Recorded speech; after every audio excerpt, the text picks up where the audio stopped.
Hey folks, Vinya here. It's time for a new Vinya Corner. This will actually be the last one before October ends, just by a day. Isn't that a shame? It's really my favorite season, but maybe I'll have something even more fun to show yet to wrap up the month. To start us off, as you may have seen earlier last week, VVizard and I have finally released Airship Fortress.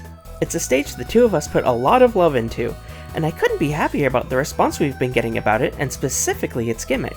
For those that might not have seen yet, the gimmick of this stage is that, on being KO'd, your fighter will respawn as a bonsai bill that is shot out of the airship, floating in the background. Then, you can control the bonsai and slam it into your opponent for a great attack, or into the stage to create a new hectic layout.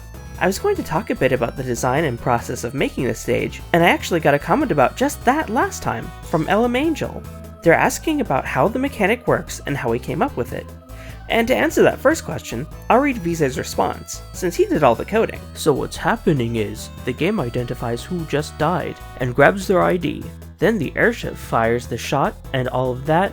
After a couple of frames passes, it instead spawns the player at the top right corner of the map, while making them invisible, and on the pratfall state, and drawing the bonsai bill sprite on top of them.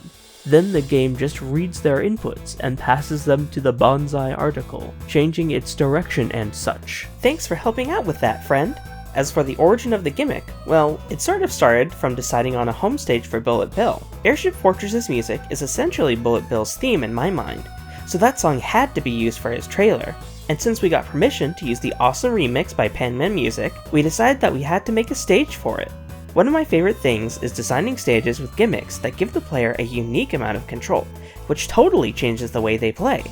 Stage gimmicks are honestly very underutilized in interesting ways throughout most of the platform fighters that exist right now, so I like pushing stage design forwards in little ways whenever possible. So, of course, we used Airship Fortress as a base for the stage. The most iconic moment of that track is when you're shot out of the airship and land in a gap in the fortress, so I felt that could make for great inspiration for a gimmick.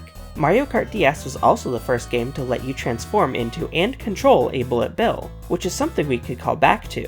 Additionally, Bonsai Bill was originally going to be something of a power-up Fair Bill, and I even sprited most of it long before the stage was produced, so reusing it here made perfect sense. Finally, the story of the original track was that the airship and the fortress seemed to be in an explosive fight. Allowing players to recreate this story by taking apart the stage made a lot of sense for an interactive piece. As you can see, there's a fun brainstorming process that takes place when you really get into stage design. One more thing that I'd like to announce here is that I'm starting up a second channel. I know it seems a bit early for that, but it'll make more sense when you see it's a channel for me to post my music to. I've gotten requests about this before, so I would like to finally deliver. Please visit the channel Vinya Radio if you would like to hear my original music as well as remixes. I'll be slowly adding music from my backlog, but to start us off, I posted the music for Bucket Beach, named Game and Water. I even drew a new piece for it of Miss Maribel, which is the channel icon. Finally, although I talked about a comment earlier, let's take a look at one more comment I got in the last video.